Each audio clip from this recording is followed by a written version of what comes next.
welcome to another edition of the Hampton Netball Show. Great to have your company. Week 2 of the finals coming up in the Hampton Football Netball League, brought to you by Fresh Up Fruit Juices, one of the great juices of all time. I know Trish and Kate just absolutely love it after a game of netball on a Saturday afternoon.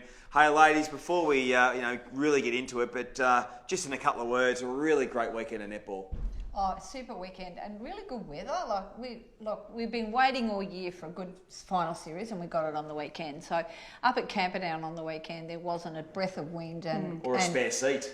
Or a spare seat. Yeah, it was a great game, great spectacle on all the games that day. And then once again at Portland, both clubs put on a great final series for us, and a bit windier at Portland, but by the afternoon it was quite sunny and great games once again. For a netball tragic like yourself, Kate, it was a great weekend, just a great starting point for the Hampton League, and we sort of missed that finals weather the last couple of years, so to get it straight away was terrific.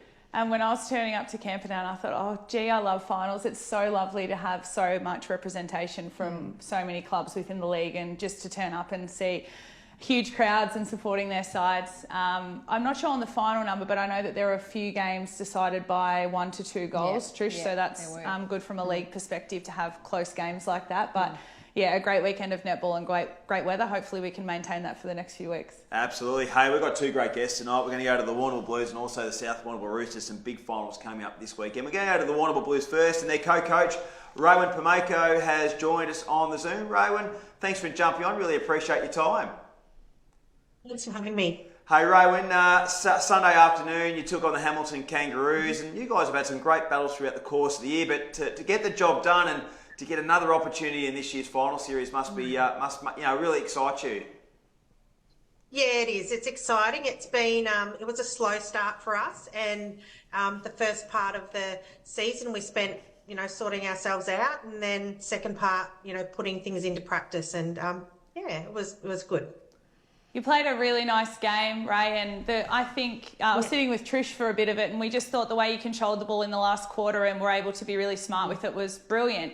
You sort of, throughout the start of the year, you rotated your 9 or 10 through, and now you've probably found a settled 7. Has that helped you on the court in terms of getting some more consistency for the players? Yeah, I think it has. We've got 8 players that we've spent the last part of the season rotating through, and it's definitely helped with consistency. We've had players, play numerous positions, and I think what helped us was when we finally decided that Amy was going to play in defence, because that was a pretty big decision to make. And when we did make that decision, it helped us to really settle the rest of the court. Yeah, I guess I'm thinking about Amy. I noticed that I saw you play against Northern again on the weekend, and both days you've played Amy back and keeper and then brought her out at half-time into goal defence. Is that sort of a set thing you are going to do each week, or does it just depend on the matchups? Yeah, honestly, it depends on the matchups, and also how Amy and Till are feeling in the game. If they're thinking they would be better matchups swapped, then we give them a fair bit of say in, whether they want to stay goalkeeper, goal defence, or swap around. Yeah. Hey Ray, we talk about some of the great recruits you got in the off season, obviously Belle Baker and Meg Carlin and the like. But I reckon one of the great recruits you got back was Sarah Cowling. Just her experience, but just her toughness on the court, and she's a great user of the netball as well. So to have her in a finals campaign with relatively young group, it's she's going to add so much benefits to your team this weekend, especially again. It was like getting a gun recruit back, honestly, to get someone like Dood back. And she's tough and she's strong and she plays a really clean game, and she's just a workhorse, works the whole game. And if you need something tough done or something to sort of swing a game and put a bit of pressure on, then she'll do it. Yes, I would totally agree with that. I think her play through the centre court, and she's got that calm head when things get a bit panicky. She resets and she re-offers. But, on the weekend, Eva Ryan, she was a standout for me. Hamilton really didn't have any answer to her. We both made that comment, how they're going to answer her. So how do you get a young girl like that? That was one of our worries last week as a young player, and it was really great to see her come third in the best and fairest and the Rebecca Maroney medal the other night and come home really strong. How do you get them, I don't know, I'm trying to think of the word I'm trying to say, but, ready to play on a weekend and stand up and take confidence against bigger bodies all the time? Yeah, I think she's got great support in the girls that are around her, and they have so much confidence in her, and that obviously helps Eva. But as a person, she just has great composure. It's like nothing flusters her. We check in with her, we see how she's going, but it's not like coaching, a junior. She's quite mature in her approach to things and the way that she looks at it. So, just constant check-ins and that support from her teammates is really important. But she has that, it's in her that composure to not get flustered and just do her job, and no matter what her opponent does. And does it well. Very well. Looking to this Sunday, coming up against Croydon. So you've won one and lost one this year, so even pegging at this stage. What's the main focus coming into Sunday, and what do you think will be the difference for your side to get the win? Yeah, good question. Really good question. We need to focus on, I think, our game, and that they need to come and beat us. We do need to be, we're mindful of a few things that Croydon does that are, make their game really, really strong. But we want to keep our focus on what we do and making sure that we keep the simple things going well and execute the basics really well and keep possession and, make the most of when we have the ball. Hey Ray, we really appreciate your time tonight. You've done a great job alongside co-coach Laura Peake with the Warrnambool Blues, and all the very best against the Croydon Saints. I guess when you look back in the history books, Warrnambool and Croydon have just been powerhouses for a long time, so it's great to see a couple of the powerhouses meeting in the finals again. So all the best of luck. Thank you. Thanks very much. Good luck. Raywin Pameko, one of the co-coaches, and a couple of great netball minds here at the Blues leading the charge, isn't it? Yeah, I think Raywin's into maybe her fifth or sixth year. I was going to say, she's been around for a while, right? Yeah, and she's done a great job with the Blues, and obviously having additional support from Laura this year has been fantastic, and they're a really good combination. I watch them on the sidelines, and they're very encouraging and positive, and that's what you need when you've got a group of young players that some are playing out of position, and you need to make sure you're constantly keeping them, upbeat and motivated. Hey, let's go up to the Friendly Societies Park. The Red Army, they're going to be out in force on Saturday afternoon at Terang, and they take on their arch nemesis, the Cobden Bombers, in the second semi-final. The first ticket that's available to get into this year's grand final, and their coach, Will Jamieson, has been kind enough to join us. Jamo, thanks for jumping on, mate. Great to have you on. Thanks for having me, guys. Hey, mate, you had the week off. You've had a chance to really, look at things and prepare for this week. How are you feeling? How's the team feeling ahead of the second semi?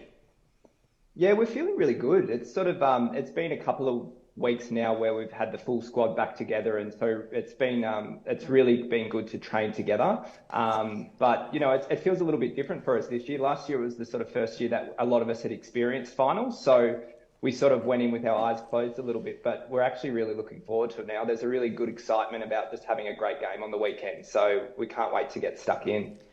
So, Will, aside from personnel changes in the off-season, what's the main difference between South 2022 and South 2023? I think it would be really easy to say confidence, because last year we hadn't had that experience. But to be honest, the team were really confident last year. I think this year, though, they're a lot bolder, and they sort of challenge me a lot more in a good way. So the dynamic has changed. And whereas last year, I think, it was quite one way in the way I coached, they listened, they executed. Whereas I think this year it's been a lot more collaborative. So I'm sort of telling them what I'm seeing, but then they sort of have feedback as what they're feeling on the court, and then together we're working through how to move it forward. I think that's been a big shift in the way we've played this year. And I think you see that on court. They're sort of self-correcting a lot more. They're making their own calls. They're running their own plays, and sort of deviating from what's the original game plan to their benefit. So I think that's the main thing. And it's actually, as a coach, it's been great to see, because you can see their knowledge of the game improving as well. This weekend, Will, I know you were around the courts last weekend, the whole squad on both days, checking out the opposition, taking notes, and I know you'll be really well prepared against Cobden this weekend, and they obviously blew Croydon out of the water in the first quarter last week, and that's something your team has been very strong at doing all year. So how are you facing this weekend and the challenge against the Cobden Bombers? Yeah, well, we're looking forward to it, but we're also really acknowledging that they're a really solid side. I don't think we're shying away from that or trying to dismiss any of their strengths. Obviously, they play a really strong press throughout different parts of the court. So we've looked at how we can mitigate that. But at the same time, we're really trying to focus on our own game as well. We have different things that we want to put in place each week. And so if we sort of focus too much on Cobden, we're probably taking away from that. Yeah. But, we're preparing for a game of inches for a full 60 minutes. It's going to be a real challenge. And I would be very surprised if it's not a super, super tight game. So, we go in with our eyes wide open, but we're also really looking forward to it. I watched to cast back a couple of weeks. You guys had another, epic against the Bombers, where they got the job done just. Do you look at that game much, Will, or do you sort of say, oh, listen, that was that game a few weeks ago, we move on and not take too much interest in what sort of occurred that day? A bit of both. You obviously don't want to sort of discount it because there was a reason they beat us. So we go back and look at where we thought the deficiencies in our game were. But finals is different, I think. So we sort of take into account the first time we played them, the second time we played them, what worked, what didn't, and go from there. So I think for us and Cobden, I think the battles that we've had over the last couple of years, you can prepare, but you also have to just be there on the day. And I think that makes a big difference. We can prepare as well, but if we don't execute on the day or we don't execute for the full 60, well, the preparation's kind of pointless. So we can only do so much and then have to execute on the day, I think. Will, you've sort of touched on it with Trish's and even Trent's question, but this weekend, you and Sophie are wonderful coaches. You come up against a team stacked with big game players, people that can perform on the big stage. What's going to be the difference to South getting the edge on Saturday? I think it's going to be, look, we won't be able to outcoach them, I don't think. We won't be able to outplay them necessarily for long periods of time. I think it's going to be the ability to react. There's going to be different variables throughout the game. There's going to be different momentum switches. I dare say there's going to be different moments for each team. So I think it's the ability to shift game plan, react, self-correct on court, not wait till a quarter time to address something, really make those changes and have the players stand up and recognise those different moments or phases through the game. I think that's where it will be won or where it will be lost. Hey, Will, before we let you go, mate, great news that you have re-signed for 2024. So obviously, you're enjoying your tenure up at the Roosters and loving being a part of the club. Yeah, it's been great. It's been a really interesting year this year. I've obviously last year probably focused more on just the Opens, whereas this year I've sort of tried to get a bit more involved in the entire program, both across the juniors and the seniors, and sort of we put the academy in place for the junior netballers. So that's been really enjoyable, and I think I've been able to do that because the Opens team is sort of such a self-starter, like they drive their own expectations and standards. So yeah, it's been great. I think we can see some real development coming through in what we're doing from a club perspective. So, I couldn't sort of step away from it after this year and let someone else take the credit, so I have to keep going. No, and why would you? Because, they've won two best and fairest and, not best and fairest, premiers and champions in the junior grades, and South represented it right through. So, why wouldn't you stay there and reap the benefits of all that work, honestly? Yeah, that's right. It's been great. Yeah. Hey, Will, best of luck for the weekend, mate. It's going to be an absolute epic, and I implore people, if you want to see a great game of netball, you're not going to see any better than these two sides going head-to-head. The way, the last couple of seasons has played out, it's been enormous. So, mate, all the very best of luck. Thanks very much, guys. Thanks for having me. Good luck. Will Jamieson, the senior coach of the South Warrnambool Roosters, and, doing a great job. And I want to ask you guys, before we look at the highlights, he'd have to do a lot of planning in regards to roughly what Cobden are going to do with their lineup, because we spoke to Soph last week. She said she's got 150 different starting seven combinations. So, where do you sort of start to plan for that? I think to Will's point though, there's only so much you can spend focusing on the opposition, and you know, he knows what Cobden's strengths are, just like Sophie knows what South's strengths are, but it's around enhancing your own strengths and figuring out areas on the court that maybe you could outplay them, or maybe your combination is going to be slightly stronger than them. So I think I won't tell you his routine, but it's like he is just so loyal and so committed to this team, and you know, the video analysis he does, and you know, the preparation he does that no one sees will hold them in really good stead for this weekend. But I'm excited. They're both very strategic. They are, and yeah. will have done their homework, and both very signed for next year too, so it shows you how much they're loving their time at their respective clubs. Yeah. I'll save nothing for later what I was going to say. Sorry, I cut you off there, Trish. No. I thought we're going to have to make a tip, so. We'll do that later. I'll save some special comments. Yeah, right, I'll look out. I love Trish's special comments. Hey, let's look at the highlights from last weekend's games. And Saturday we had Cobden taking on Croydon, and as you said, Trish, Croydon sort of got jumped by Cobden in the first quarter, and very hard to pull back a great team like that. Great crowd over there too. Like I had the binoculars, you know, looking at the game every now and then just to see what was transpiring, and it looked like it was a fast-paced game with good ball movement, but also too the defensive structures come into play a little bit as well. It was a great game, and as I said, like Cobden, I watched them in the first quarter, and I'm sure the correct people were the same, thinking, oh my goodness, this team is good. And as we always indicate, they've got a really strong zone that they put up in defence there, and it doesn't matter who's on the court, they all play the same. They know their role and they move in and out. And one of their strengths is they do have that, they can bring on fresh legs because that's a really tiring thing to do, to play that sort of zone defence all the time. And I think they just rattled Croydon early. It was 14. Was it 14-5? 14-5, and then Croydon came back. There was 15 in at the next, then 17, then 18. But, you know, they just clawed it back. In the second half, Croydon were pretty even with them, really. But, you know, game was won and lost by then. I just want to look at it, Kate. I was looking at the goal scorers. It looks like Cobden had a pretty good defensive job on their major goal scorers. Like, no one really stood out, whereas Emily Finch was able to get a few of her own for the Bombers in reply. Yeah, Croydon tinkered with their goalies and rotated 3 through Wool, as Cobden did as well. I think, it's the defensive structure, as Trish said, is really difficult to beat, and you have to really be brave and attack to try and break through it. So, look, the second half by Croydon was probably the most pleasing part of the day. Emily Finch was great again, and we spoke about it last week, but I haven't actually seen her play since the last time South played. She's getting a lot more mobile and unpredictable with her movement, and I think that's making her really difficult to match up on. Sunday's game, we saw the Hamilton Kangaroos take on the Warrnambool Blues, and you know, the last few times these two sides have played against each other, they've been terrific matches, and it was a close game with the Warrnambool Blues prevailing by 4 goals. A terrific effort by a side that you've had some changes in personnel, but positional changes, as Ray said before.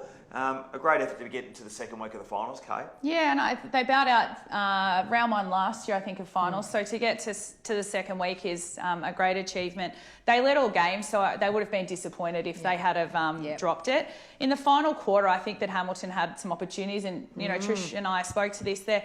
Hamilton, the speed of which they move the ball is really advantageous when it's working. Yep. And when they need to slow the game down, they probably just didn't slow it down enough in critical moments to cause any major headaches to Warrnambool. But Eva Ryan, a star, very well supported by Belle Baker. And for Hamilton, I really liked a couple of the young ones, Madsy Phillips and Alice Evor, who was runner-up in the 17 and under Best and Fairest.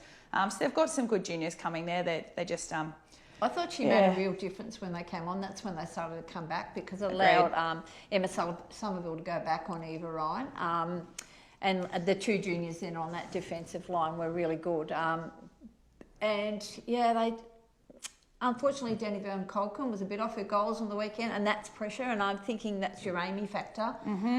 We can never discount that factor of her defensive work in the goal ring, and then when she moves out down the court. And I really love it. So I was trying to with Ray, when they were getting a bit tight in their legs, some of them, weren't they, the Warrnambool girls, and they started to come back, and she moved out and provided fresh legs in there, because it was a pretty warm day over there on the weekend. So Yeah, She did. It was a good game. It was sort of, yes, it would have been disappointing for Warrnambool to get beaten. They'd led all day, but gee, Hamilton had their chances, and yeah, they were really happy after the game. I was talking, like, honestly, they wanted to win, but their goal was to make finals, and they were happy that they made finals, and looking at building on from next year. Hopefully, the Somerville sisters continue on, and then it's a progression point in 2024. Absolutely. So, I want to ask you, in a short phrase, one key takeaway from the Cobden win. What was the key takeaway you took away from the Cobden win on Saturday?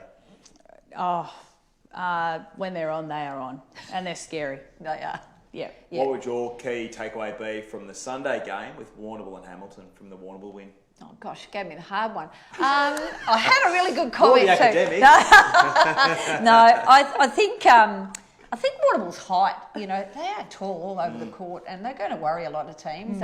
And I think Eva Ryan, as I said before, you have to shut her down. And I don't know many teams that have that really tall goalkeeper, apart from South, that might be able to shut her down. I think Reem McCann is the other one, not because she's tall, but she plays tall and she's really bouncy. So, yeah, that'll be interesting, I think. Yeah, height for them. Hey, brings us to this weekend's matches. Our second semi-final will be played on Saturday afternoon at the Terang Recreation Reserve.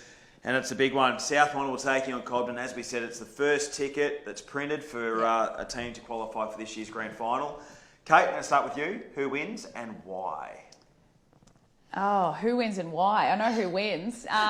It's Netball wins. Yeah, netball wins. It's going to be a great game. Supporters absolutely. win. It's a really tough game to pick because Cobden on the weekend were so impressive. South have done their homework. They've had a week off. I feel that's going to go in their advantage in terms of, a couple of players have had niggling injuries towards the back half of the season. I think South will win, and they'll win because I feel like they will capitalise on key moments within the game. They may only get one of them, but they'll capitalise on it. What about you, Trish? I'm going South too. I had South for the premiership at the start of the year, so I'm sticking with that at this stage. But, gee, it's going to be close. And, look, I think it's going to be won or loss in that defensive end. Like, if Cobden can run that defensive end, it's going to be harder to shut down Annie Blackburn and Holly, because they are very smart and they will work off the defenders a bit more and be able to pop that straight in. So I think it might come down to who can shut down Emily Finch, to be honest. So it'll be an interesting game. But I'm going to go with South. I am a little bit worried in the fact that Ali O'Connor's been out. So she's coming back in. They've had a few injuries. They're not on a high, like they've come into which is unlike them to come into the final series without with a lot of confidence. But I know they will play confidently on the weekend, and I think the Annie Blackburn factor will win the game for them. Fantastic. Sunday game. Who are you going with? I'm going with Cobden. And it's probably just the Holly Phillips factor. Obviously hasn't been sound with her body over the last couple of weeks. So depending on how she pulls up and how she comes into the side, I just think Cobden's got some momentum at the moment. Obviously having that win a few weeks ago against the Roosters, good strong win last week. I'm a big believer in momentum. Not to say the Roosters haven't got it, but I just think the Bombers might get the job done. And I'm 3 goals maximum. 3 goals. Yeah, I think it's going to be pretty tight, as it always is. Oh, Sunday's game, Trish. Warrnambool taking on Koroit. As I said before, historically, you look at grand finals and finals. These guys would have played each other so many times before. Who are you liking in this one? Look, I'm going to go with Koroit. She'll fall off her chair over here. Someone get me a defib. Bitty, get the David. Look, I just think they've got a lot of experience in that team still. Got some young players in there, but a little bit more experience than Warrnambool coming into their final series for the first time. I do think they're going to have shut down Eva Ryan. I don't know how they're going to do that because I don't think they've got the height there for that. So it'll be a really interesting matchup down there, and it'll be their mid-court that needs to shut down the feed into there. But I think they've got that talent through that through the centre court and goal attack. And I'll be interested to see how they line up because, their line up on the weekend, they swapped lots of things around to try and make it work. So I'll be interested to see the line up. But, I am going to pick Koroit. Kate? It's taken all year, but Trish and I finally agree on a tip that involves Croydon. I'll tip Croydon too. From an experience perspective, I think there's some big game players in that side, and they definitely would be disappointed with the weekend and will bounce back.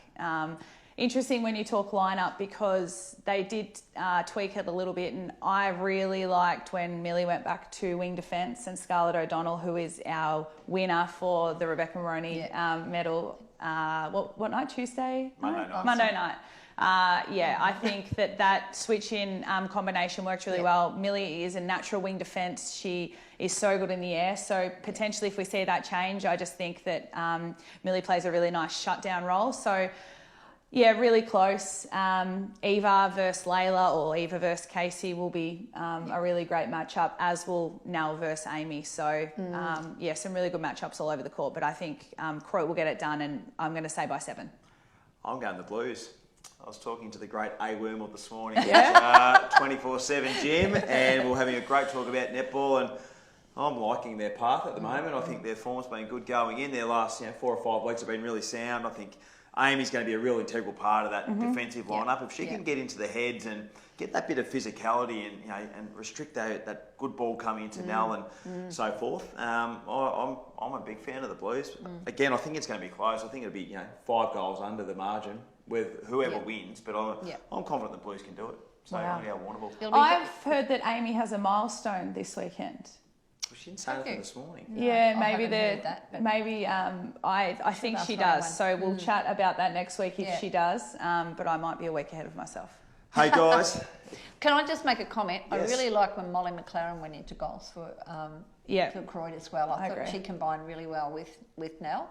And I thought, and she can shoot from wherever. So, if Nell's covered, she's a really good shot. So I did like that combination as well. Yeah. Basketballer. I agree. And she's just such a competitive player. So, she gets in there, she draws the body and she puts up shots. She's a really nice player. And she's been playing some great netball. So hopefully we see her on the court this weekend. Hey guys, that is the show tonight. We must thank our major sponsors, Powercore, Southwest TAFE, Sungold Fresh Local Milk and McDonald's, 4 of our great major sponsors, plus Miss Kit, Jodie Lane, the team at Croydon Street in Warrnambool. They look after us here on the Hampton Netball Show, that is for sure. Next week, preliminary final weekend, but more importantly, Maskell Medal and Dot Jenkins Medal Day as well. So next week, as part of the program, we're going to we'll get a run through of our top 3. It's hard. Our top 3 and our roughie.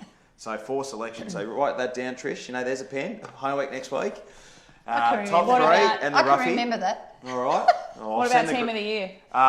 Team of the year, well... No, that's too hard. Yeah.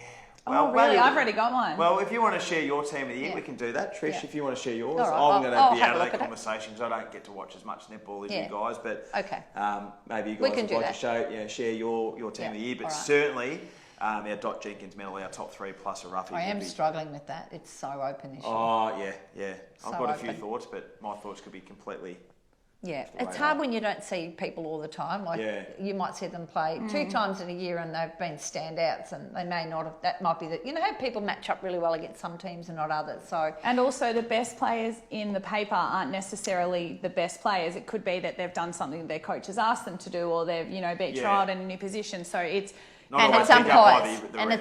Yeah. Who knows what's in an umpire's head some days? Yeah. Because I know during the finals when we're picking best on court, there's been a lot of goalkeepers and goal shooters, which has really surprised me. Otherwise, it's usually the centre player because they see them a lot. They're concentrating on the game, and sometimes it's really hard to think, actually, who was the person? It's the person in front of my eyes. Well, as you said, Kate, it's like Kate Lindsay's actual job is to actually stop Trish from getting the ball. An umpire doesn't see that. No, exactly. So they're not, got the intel of each player's role. So it's very tricky. It's going to be a tough one, but it's going to be a great count, and that's going to be the same format as last year. I believe too, Trish, which is terrific. It was a great success last year, so we'll pump that up next week as well. Good luck to our 4 teams playing in the semi-finals this weekend: the Roosters, the Bombers, the Blues, and the Saints. Get out and check out our netballers this weekend. The Hampton Football Netball League.